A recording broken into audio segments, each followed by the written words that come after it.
بسم اللہ الرحمن الرحیم۔ ناظرین السلام علیکم، میں ہوں عمر برلاس اور آپ دیکھ رہے ہیں عمر برلاس اپڈیٹس۔ ناظرین، آج کی شخصیت ہے ام المومنین حضرت میمونہ بنت حارث رضی اللہ عنہ۔ والدین نے ان کا نام برہ رکھا تھا۔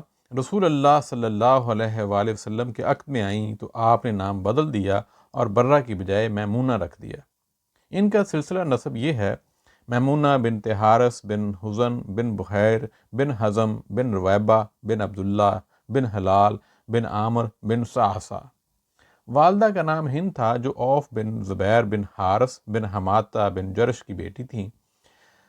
طبقات ابن سعد اور زرقانی کی روایت کے مطابق ان کا پہلا نکاح ایک شخص مسعود بن عمر بن عمیر ثقفی سے ہوا تھا۔ نکاح کے بعد اس کا اختلاف پیدا ہو گیا اور معاملہ طلاق تک پہنچ گیا۔ اس کے بعد ایک اور شخص ابو رحم بن عبد العزیٰ کے عقد میں آئیں اور 7 ہجری میں ابو رحم وفات پا گیا، تو اسی سال رسول اللہ صلی اللہ علیہ وآلہ وسلم کے حلقہ زوجیت میں آنے کی سعادت حاصل کی۔ ناظرین، حضرت میمونہ رضی اللہ عنہ رسول اللہ صلی اللہ علیہ وآلہ وسلم کی آخری بیوی تھیں۔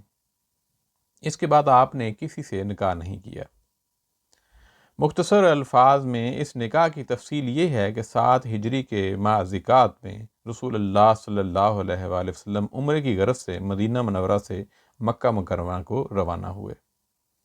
اثناء سفر میں آپ نے اپنے چچا زاد بھائی حضرت جعفر بن ابو طالب رضی اللہ عنہ کو نکاح کا پیغام دے کر حضرت میمونہ رضی اللہ عنہ کے پاس بھیجا۔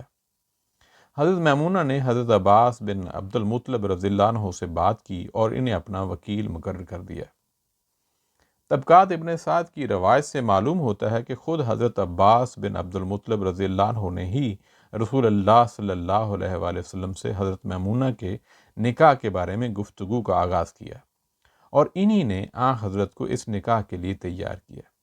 یہ نکاح 7 ہجری میں ہوا اور مہر 500 درہم مقرر کیا گیا۔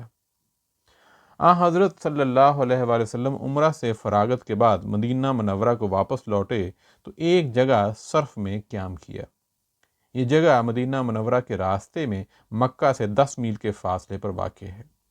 اسی مقام پر رسم عروسی ادا کی گئی، کیونکہ رسول اللہ صلی اللہ علیہ وآلہ وسلم کے خادم حضرت ابو رافع رضی اللہ عنہ حضرت میمونہ رضی اللہ عنہ کو صرف ہی میں لے آئے تھے۔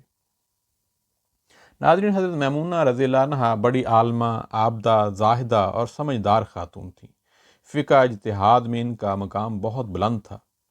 ان کے بارے میں طبقات ابن سعد کی 8ویں جلد میں حضرت عائشہ رضی اللہ عنہ کا یہ قول درج ہے: حضرت میمونہ رضی اللہ عنہ ہم سب سے زیادہ اللہ سے ڈرنے والی اور صلہ رحمی کا اہتمام کرنے والی خاتون ہیں۔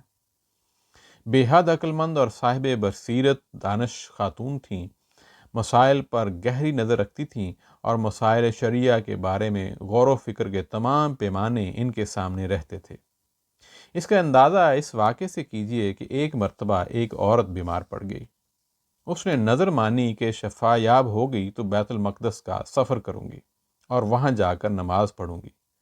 چند دنوں کے بعد صحت یاب ہو گئی اور بیت المقدس کے سفر پر روانہ ہونے کی تیاری شروع کر دی۔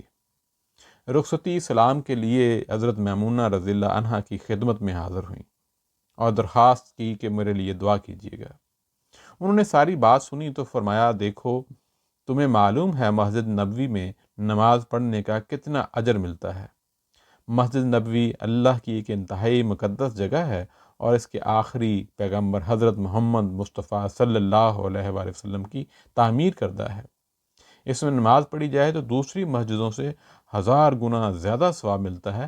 تم اتنا دور دراز کا سفر کرنے کی بجائے مدینہ ہی میں رہو اور مسجد نبوی میں نماز پڑھ لو، اس سے اللہ کے نزدیک زیادہ مستحق اجر و ثواب قرار پاؤ گی۔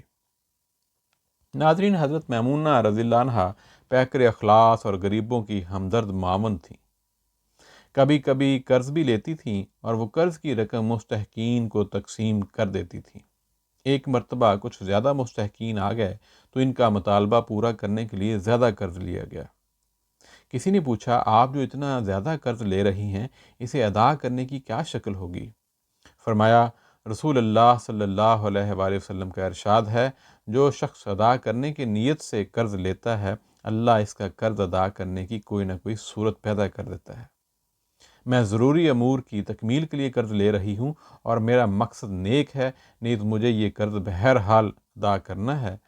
اللہ کے پیغمبر کے ارشاد کی روشنی میں مجھے یقین ہے اللہ تعالیٰ میرے قرض ادا کرنے کی ضرور کوئی بہتر اور مناسب صورت پیدا کر دے گا۔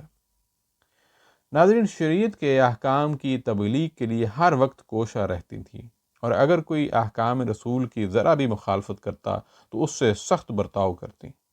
ایک دفعہ ان کا ایک رشتہ دار ان کے مکان پر آیا، اس سے گفتگو ہوئی تو معلوم ہوا کہ اسلام کے احکام کی کسی نہ کسی پہلو سے مخالفت کر رہا ہے۔ فوراً جھڑک دیا اور سخت الفاظ میں آئندہ اپنے مکان پر آنے سے روک دیا۔ ناظرین، انہیں غلام آزاد کرنے کا بہت شوق تھا۔ ایک مرتبہ ایک لونڈی کو آزاد کیا تو حضرت صلی اللہ علیہ وآلہ وسلم نے فرمایا، اللہ تم کو اس کا اجر دے گا۔ حضرت میمونہ رضی اللہ عنہا سے احادیث بھی مروی ہیں جن کی تعداد 46 ہے۔